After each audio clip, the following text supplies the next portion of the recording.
Hello my dear students, आज हम लोग बात करने वाले हैं रिप्रोडक्टिव इन ऑर्गेनिज्म। जो चैप्टर चल रहा था उसमें आज हम लोग सेक्सुअल रिप्रोडक्शन इन ह्यूमन में बात करेंगे। और सेक्सुअल रिप्रोडक्शन इन ह्यूमन में आज हम लोग का फर्स्ट पार्ट रहेगा और वो फर्स्ट पार्ट है मेल रिप्रोडक्टिव सिस्टम के बारे में आज हम लोग समझेंगे। समझते हैं कि मेल रिप्रोडक्टिव सिस्टम क्या है और इसके प्राइमरी सेक्स ऑर्गन कौन है, सेकेंडरी सेक्स ऑर्गन कौन है और इसके जो डिफरेंट शेप है, किस प्रकार से इसमें स्पर्म का फॉर्मेशन होता है, किस प्रकार से स्पर्म बन करके उसका जो है स्पर्मेटोगोनिया के थ्रू जो है किस प्रकार से उसका डेवलपमेंट होता है। तो इन सब चीजों को आज हम लोग पढ़ेंगे। लेकिन उससे पहले तो हम ये समझते हैं कि प्राइमरी सेक्स ऑर्गन किसे कहते हैं या सेकेंडरी सेक्स ऑर्गन किसे कहते हैं। तो आपको याद समझना है, क्योंकि मेल रिप्रोडक्टिव सिस्टम पढ़ा रहे तो आपको याद रखना है कि यहां पर जो है दो प्रकार के सेक्स ऑर्गन होंगे। The first is primary sex organ, primary sex organ. अब ये क्वेश्चन दिमाग में आता है कि प्राइमरी सेक्स ऑर्गन है क्या। देखिए प्राइमरी सेक्स ऑर्गन कहते किसे है, कह सकते इसमें कि विच ऑर्गन्स फॉर्म गैमीट, वह अंग जहां से गैमीट बनता है। आपको इतना याद रखना है केवल कि विच ऑर्गन्स फॉर्म गैमीट, यानी जहां पर गैमेटोजेनेसिस की प्रोसेस हो रही हो, जहां पर गैमीट बन रहा हो, उस ऑर्गन को हम कहेंगे प्राइमरी सेक्स ऑर्गन। अगर मेल में बात किया जाए तो पुरुषों में जो प्राइमरी सेक्स ऑर्गन होता है वो होता है टेस्टिस। तो वो होता है टेस्टिस, और आपको पता है टेस्टिस प्रेजेंट्स होता है वन पेयर। अभी उसके बारे में डिटेल में हम लोग पढ़ेंगे। तो अभी आपको इतना याद रखना है कि the first primary sex organ क्या है, टेस्टिस है। सेकेंडरी सेक्स ऑर्गन क्या है, सेकेंडरी सेक्स ऑर्गन हम किसे कहते हैं, तो सेकेंडरी सेक्स ऑर्गन कह सकते हैं कि which organs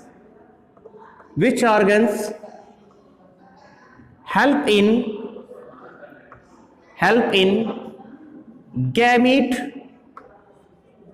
transfer and maturation,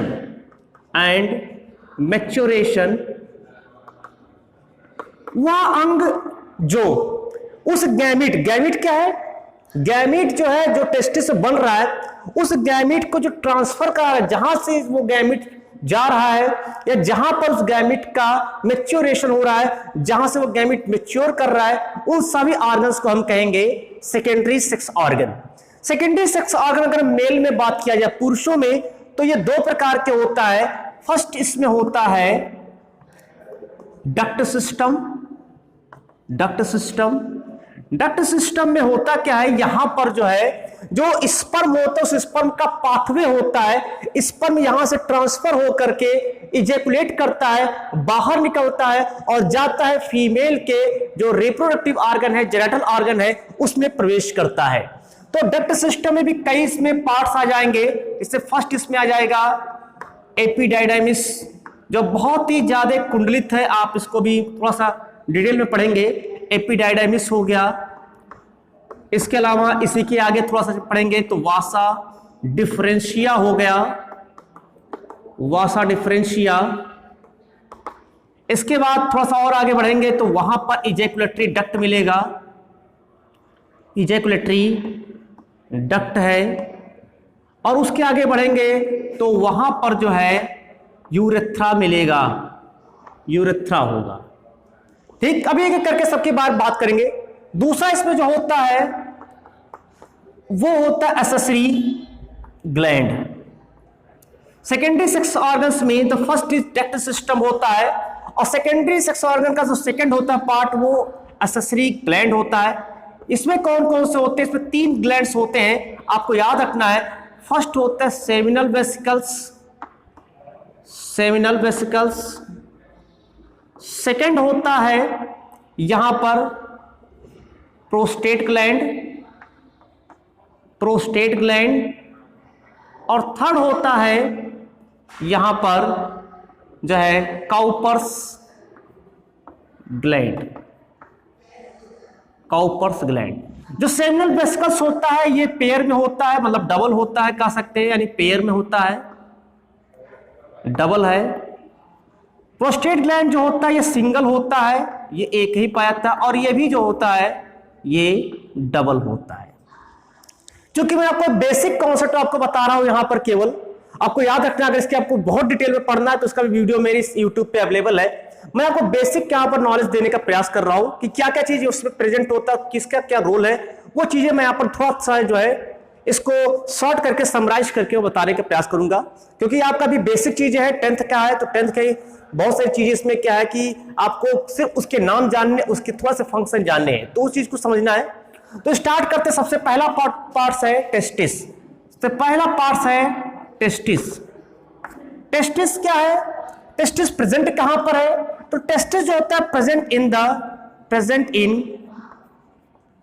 in a bag-like structure, a bag-like structure, bag और इसको sac-like भी स्ट्रक्चर कह सकते हैं, is known as scrotum, is known as scrotum, scrotum also known as testis sac, इसे हम लोग टेस्टिस sac के नाम से भी जानते हैं। तो टेस्टिस कहां प्रेजेंट है? टेस्टिस है और कितना होता है? 1 पेयर होता है, एक जोड़ी टेस्टिस होता है। और ये टेस्टिस कहां पर प्रेजेंट है? ये ए बैग लाइक या ए सैक लाइक स्ट्रक्चर है। उस सैक लाइक स्ट्रक्चर जो हमारे बॉडी से बाहर, एब्डोमेन के बाहर प्रेजेंट होता है, उस स्क्रोटम में जो है प्रेजेंट होता है। अगर मैं एक छोटा सा एग्जांपल का फिगर बना रहा हूं तो ये है, इसका मान लेते हैं ये है स्क्रोटम, ये है स्क्रोटम, 3 लेयर यहां पर होता है, मान लेंगे यहां पर ये स्क्रोटम है। और इसी स्क्रोटम पर यहीं पर जो है टेस्टिस जो है वो प्रेजेंट होगा। यहां पर टेस्टिस प्रेजेंट होगा, बीच में एक यहां पर स्क्रोटम सेप्टम प्रेजेंट होगा, स्क्रोटम सेप्टी। और ये स्क्रोटम सेप्टी जो होता है, इसके कारण जो दोनों टेस्टिस है वो दोनों इधर उधर जो है बटे हुए होते हैं। तो एक right testis and second is the left testis present in the scrotum. Scrotum क्या है? ए बैग लाइक स्ट्रक्चर या कह सकते हैं इस जो है सैक लाइक स्ट्रक्चर होता है। और स्क्रोटम कहां प्रेजेंट होता है? तो आप इसको देख रहे हैं कि स्क्रोटम कहां प्रेजेंट होता है? स्क्रोटम हैंगिंग बिटवीन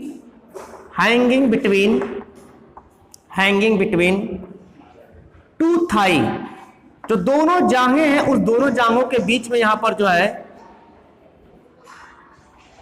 प्रेजेंट होता है स्क्रोटम, और इसी स्क्रोटम में प्रेजेंट होता है टेस्टिस। तो आपको क्लियर हो गया टेस्टिस कहां पर पाया जा रहा है। टेस्टिस कितना है? 2 है, यानी कि 1 पेयर टेस्टिस यहां पर प्रेजेंट होता है। ऊपर की ओर एक यहाँ इंग्विनल कैनाल भी पाया जाता है।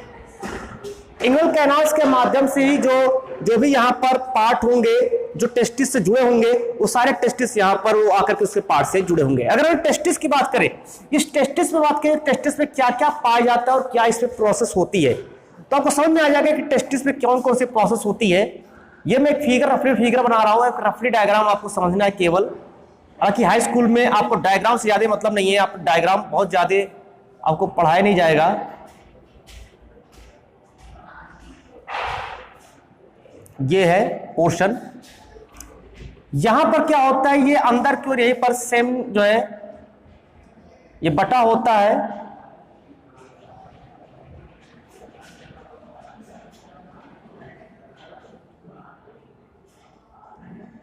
ठीक,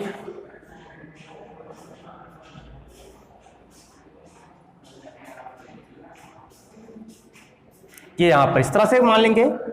इसके अंदर 2 से 3 जो है सेमिनल वेसिकल्स भरे होते हैं, सेमिनल वेसिकल्स पाए जाते हैं। The most important parts seminal vesicles. फिर यहां पर कुछ रेटी टेस्टिस होता है, फिर यहां से एक वासा डिफरेंशिया निकलता है,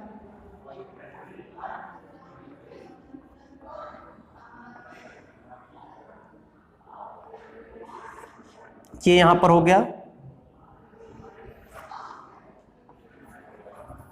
ये एपिडाइडाइमिस। ध्यान है कि ये हाई स्कूल में बहुत ज्यादा आपको डिटेल नहीं जाना है, तो मैं केवल समझा रहा हूं कि कहां पर ये कौन से पार्ट्स प्रेजेंट होती है। तो ये केवल समझने के लिए आपको है बहुत ही अच्छे समझ में आ जाए, इसलिए यहां पर बनाया जा रहा है फिगर। ये मान लेते हैं क्या है, ये है पूरा आपका ये टेस्टिस हो गया, 2 लेयर प्रेजेंट होता है यहां पर। ठीक है, तो ये टेस्टिस का एक पार्ट है, ये टेस्टिस का एक पार्ट है जो टेस्टिस का एक सेक्शन काट लिया गया है। और इसमें आपको दिखाई पड़ा सबसे मेन पॉइंट्स को मैं लेकर चल रहा हूं। द मेन पार्ट्स इसका होता है, ये होता है सेमिनी वेसिकल्स, वो सेमिनिफेरस ट्यूब्यूल्स होता है। सेमनीफेरस ट्यूब्यूल्स होता है। अगर इस सेमनीफेरस ट्यूब्यूल्स के यानी इस स्ट्रक्चर को भी अगर हम थोड़ा सा मैग्नीफाइड करें तो दिखाई पड़ेगा कुछ इस प्रकार के यहाँ पर सेल दिखाई पड़ेंगे। इसको लेकर सेक्शन काटा जाए, इसमें क्या होता है, दो प्रकार के आपको सेल दिखाई पड़ेंगे। क्यूबॉइडल शेप का होगा, जैसे ये क्यूबॉइडल शेप का है यहाँ पर, और कुछ इसी में जो है एक कॉलमनर शेप का जो है सेल्स यहाँ पर दिखाई पड़ेगा। ठीक, ये तो पूरी तरह से ऐसे भरा रहेगा, पूरा मान लेंगे। ये क्या है, जो इस पहला वाला है इसको कहते हैं प्राइमरी स्पर्मेटोसाइट। Primary spermatocyte. उसके बाद जो होता है उसको कहते हैं सेकेंडरी स्पर्मेटोसाइट।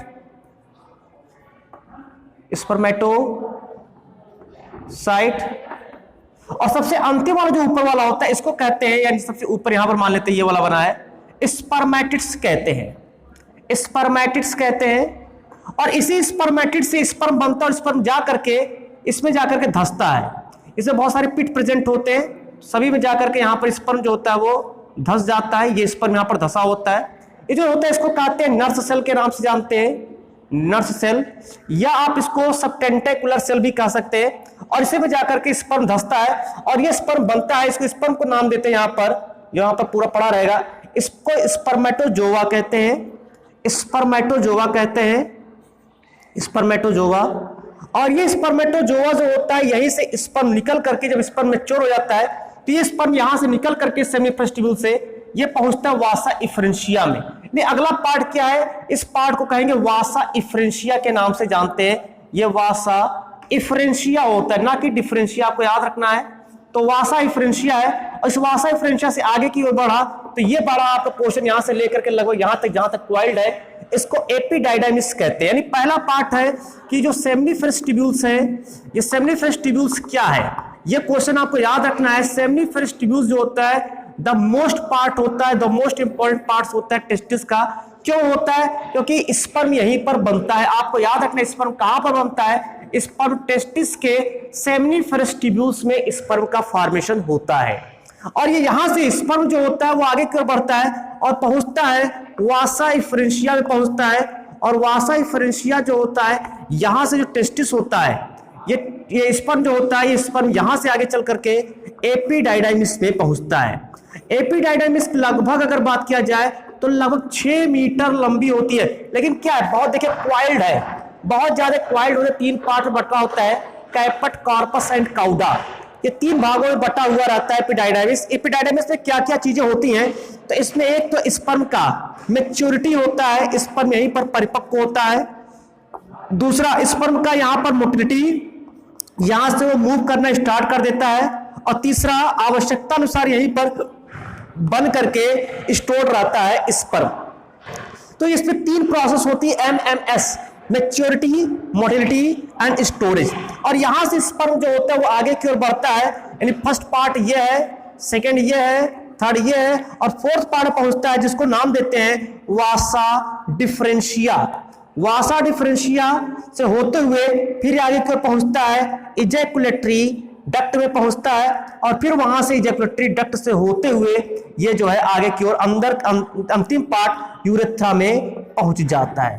तो ये तो था इसका एक जो कौन सा पार्ट है, ये पार्ट है जो इस पे पाथवे हो रहा है कि जहां से जो स्पर्म होता है उस पर पाथवे कर रहा है, स्पर्म निकल करके जा रहा है। अब एक क्वेश्चन दिमाग में कि सर ये टेस्टिस जो है ये शरीर के बाहर क्यों है, ये भी एक क्वेश्चन है कि सर ये टेस्टिस शरीर के बाहर क्यों है। तो इसको भी समझेंगे कि टेस्टिस शरीर के बाहर क्यों होता है। तो ये आपको समझ में आ गया होगा, आप इसका स्क्रीनशॉट ले सकते हैं, जिससे कि अभी आगे आपको समझने में आसानी हो जाएगी। चलिए समझते हैं कि टेस्टिस शरीर के बाहर क्यों होता है। तो टेस्टिस जो होता है located in the hanging between, क्या कह सकते हैं, presents in the between 2 thigh, या एब्डोमेन के बाहर। कहां पर होता है टेस्टिस, टेस्टिस प्रेजेंट होता है एब्डोमेन के बाहर, आउट द एब्डोमेन। कहां पर है, एब्डोमेन के बाहर होता है। अब एब्डोमेन के अगर बाहर है तो क्यों एब्डोमेन के बाहर है, ये क्वेश्चन।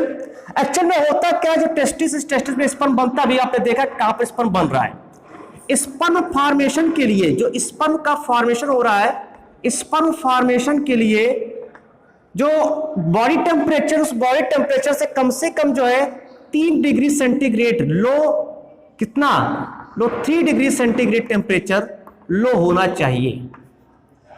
अब बॉडी का टेम्परेचर कितना है, जो हमारा बॉडी टेम्परेचर है वो आप लोग को पता है, ये होता है 37 डिग्री सेंटीग्रेड।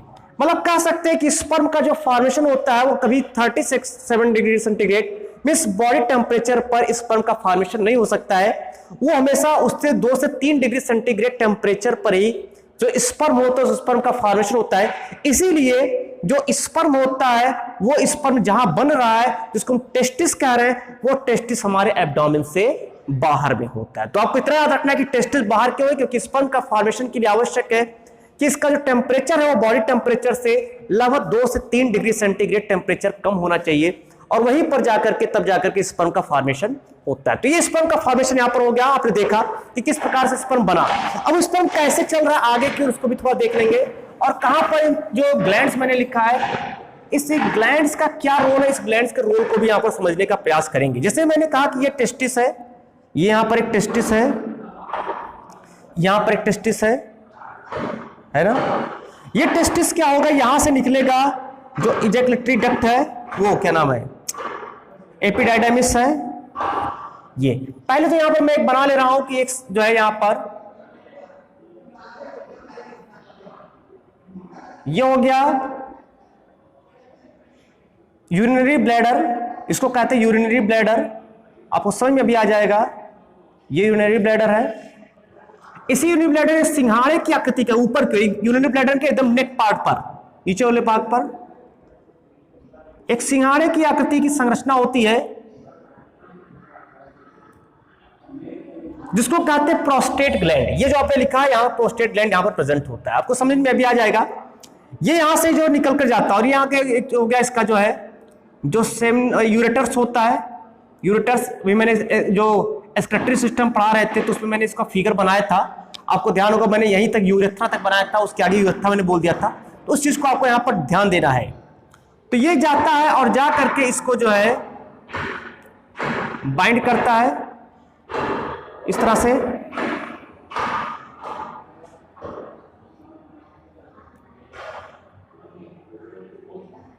ये आया, और ये आकर के यहां पर देखें तो ये यहीं पर एक क्या होता है कि एक सेमिनल वेसिकल्स होता है जो पत्ती नुमा संरचना के रूप में पाया जाता है, ठीक। ये थोड़ा सा यहां ओपन होता है, थोड़ा सा आप ध्यान देंगे, थोड़ा सा यहां एक ओपनिंग होती है, ओपन एम्पुलस को कहते हैं।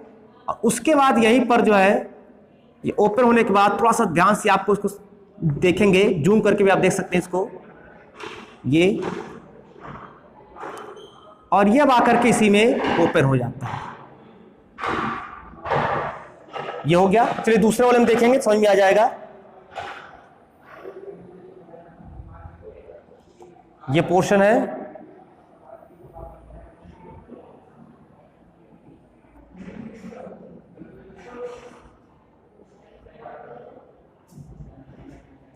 ये एम्पुला हो गया, ये पत्ती नुमा संरचना जिसको हम लोग सेमिनल वेसिकल्स कहते हैं, ये यहां पर, और ये फिर आकर के यहां पर उसकी ओपनिंग, ये बहुत इस तरह से होता है। आप इसको देखेंगे थोड़ा समझ में आ जाएगा, अभी आपको क्लियर कर लेंगे। ये जो पोर्शन है इसको एम्पुला कहते हैं, जो फूला हुआ है इसको एम्पुला कहते हैं।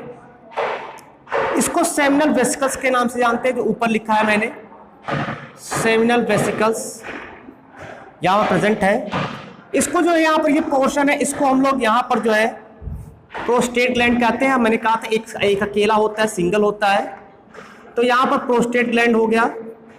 और ये जो पोर्शन है जहां पर आकर के जुड़ रहा है, कौन सा एम्पुलरी भाग, ये जो पोर्शन पार्सन है जिसको हम लोग वासा डिफरेंशिया कहते हैं, ये वासा डिफरेंशिया है, वासा डिफरेंशिया।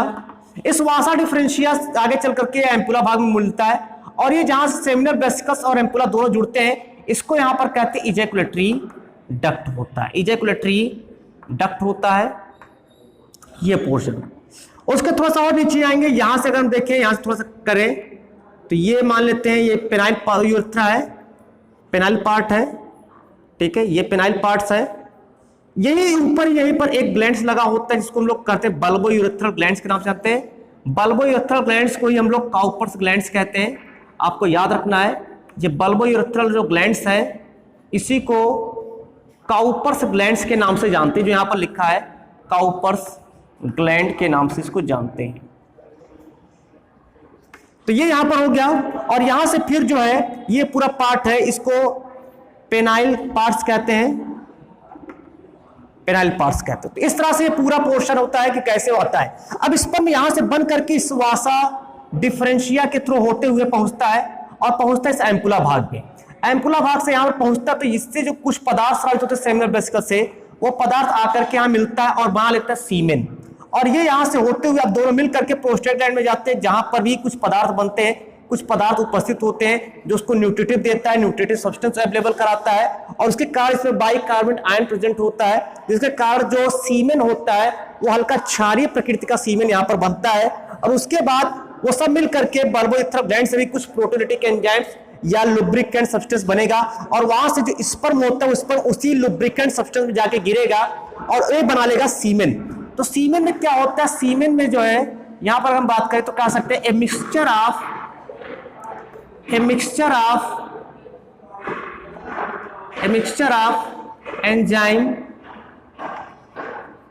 एंजाइम्स, मिनरल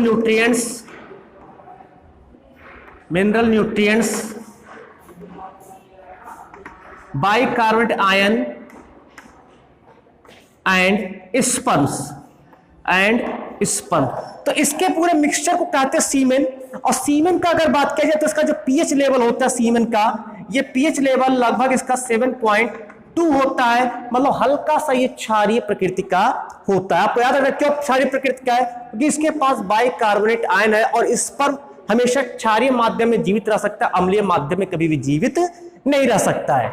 तो ये यहां से स्पर्म निकलता है। स्पर्म कितनी मात्रा में होता है, अगर स्पर्म की बात किया जाए तो जो स्पर्म होता है एक बार के इजैकुलेशन में लगभग जो है 2.5 से 4 ml तक जो है यहाँ पर इजैकुलेट होता है, जब बाहर निकलता है स्पर्म।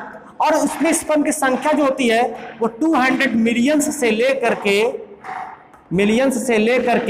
400 मिलियंस तक इनकी संख्या होती है। तो इस तरह से आपने देखा कि इस सीमेन के अंदर स्पर्म और स्पर्म की एक बार के इजैकुलेशन में लगभग 2.5 से 4 ml स्पर्म निकलता है, और उसमें भी लगभग 200 से 400 मिलियंस जो है स्पर्म जो है प्रेजेंट होते हैं, और वो स्पर्म प्रवेश कर जाता है फीमेल जेनिटल ऑर्गन्स में। तो ये तो था इसके कुछ सेक्स ऑर्गन्स के बाद जो सेक्स ऑर्गन किस प्रकार से पाए जाते हैं, उन सारी चीजें यहाँ पर जो है बताई गई, डिनोट की गई। अब समझते हैं कि ये तो था इसके पूरे primary sex organ and secondary sex organ, उसके सेक्स कैरेक्टर्स की। अब बात करते हैं कि ह्यूमन में सेकेंडरी सेक्स कैरेक्टर्स का क्या रोल होता है। देखिए सेकेंडरी 2 प्रकार के सेक्स कैरेक्टर होते हैं। एक तो ये सेक्स कैरेक्टर जो उसका स्पर्म बना रहा है, दूसरा होता है कि उसमें जो है सेकेंडरी सेक्स कैरेक्टर पुरुष किस प्रकार से स्त्रियों से अलग होते हैं, मेल किस प्रकार से फीमेल से अलग होते हैं। तो उसमें होता क्या है, जैसे जैसे वो थोड़ा सा डेवलप होते हैं, सीमेन बनना स्टार्ट होता है, स्पर्म बनता स्टार्ट होता है, उसी में हार्मोन्स होता है टेस्टोस्टेरॉन हार्मोन्स, जो एक्चुअली में जो एंड्रोजन हार्मोन्स होता है कहां पर, टेस्टिस में प्रेजेंट होता है, टेस्टिस में पाया जाता है, जिसका नाम है, एक सबसे इंपॉर्टेंट हार्मोन होता है जिसका नाम है एंड्रोजन हार्मोन। और इस एंड्रोजन हार्मोन का सबसे मेन पार्ट होता है टेस्टोस्टेरॉन। तो ये टेस्टोस्टेरॉन हार्मोन्स के कारण ही जो है जो मेल होता है उस मेल के जो वोकल कार्ड होते हैं, वो वोकल कार्ड यानी ये थोड़ा सा भारी होने लगता है, यानी कि यहाँ पर आवाज जो थोड़ी सी भारी होती है, दाढ़ी मूंछ का आना प्रारंभ हो जाता है, ठीक है, चौड़े थोड़े कंधे थोड़े चौड़े होने लगते हैं, वक्ष भाग चौड़ा होने लगता है। तो ये सभी जो कैरेक्टर होते हैं, ये कैरेक्टर जो होता है वो मेल के कैरेक्टर है, और वो मेल के कैरेक्टर को कौन ला रहा है, वो आ रहा है टेस्टोस्टेरॉन हार्मोन्स के द्वारा हो रहा है। और टेस्टोस्टेरॉन हार्मोन्स कहां से बन रहा है, ये टेस्टिस में प्रेजेंट होता है, और इसी के उपस्थिति में बिना इसके आपका स्पर्म नहीं बनेगा, तो इसके प्रेजेंस में स्पर्म का फॉर्मेशन होता है। कहां होता है, सेमिनिफेरस ट्यूब्यूल्स में होता है। सेमिनिफेरस ट्यूब्यूल्स कहां पर है, टेस्टिस वाले भाग में है। आपको याद रखना है कितना स्पर्म एक बार में इजैकुलेट करता है, लगभग 2.5 से 4 ml, और कैसे किसमें आता है स्पर्म? स्पर्म आता है एक व्हाइट कलर का लिक्विड सब्सटेंस होता है, उसी में स्पर्म भरे होते हैं। वो लिक्विड कलर का जो लिक्विड और व्हाइट कलर का जो सब्सटेंस होता है उसको हम लोग सीमेन के नाम से जानते हैं। उसमें मिनरल न्यूट्रिएंट्स होते हैं, पोषक पदार्थ होते हैं, जिसका उपयोग जो स्पर्म होता है वो करता रहता है, यानी उसको भोजन मिलता रहता है स्पर्म को, और वो भोजन के साथ साथ आगे की ओर बढ़ता है और पहुंचता है फीमेल जेनिटल ऑर्गन्स में पहुंच जाता है। और वहां पर पहुंचने के बाद फिर आगे की प्रोसेस आपको फीमेल रिप्रोडक्टिव सिस्टम में आपको समझ में आएगा। तो आई होप ये पूरा जो टॉपिक था आज का, ये था मेल रिप्रोडक्टिव सिस्टम। आपने देखा कि कितना इजी है मेल रिप्रोडक्टिव सिस्टम को समझना। कुछ नहीं, बस इतना कि टेस्टिस कहां प्रेजेंट है, स्क्रॉटम में, स्क्रॉटम कहां शरीर के बाहर एब्डोमिनल पार्ट से बाहर होता है, उसमें एक जोड़ी टेस्टिस है, उस टेस्टिस के अंदर सेमिनिफरस ट्यूब्यूल्स है जहां पर स्पर्म बन रहा है, वहीं पर एक एंड्रोजन हार्मोन्स हो रहा है जो स्पर्म को बनाने में हेल्प कर रहा है। फिर वहां से एपिडाइडाइमिस वासा डिफरेंशिया इजैकुलेटरी डक्ट से होते हुए शरीर से बाहर निकलता है। उसी बीच बीच में ये ग्लैंड्स पड़ते हैं, तीनों ग्लैंड्स, जिससे ये सारे mineral nutrients, bicarbonate ions and enzymes, vitamin, calcium ion, ये सभी इसी से जो है सिक्रीट होकर के स्पर्म बना लेता है। उसी स्पर्म में आकर के स्पर्म गिरता है और वहां से सीमेन के साथ स्पर्म शरीर से बाहर निकलता है। तो ये पूरा आपका पार्ट था मेल रिप्रोडक्टिव सिस्टम। मिलते हैं नेक्स्ट वीडियो में, फीमेल रिप्रोडक्टिव सिस्टम के साथ मिलेंगे। तब तक आप इस चैप्टर को, इस टॉपिक को एंजॉय करिए।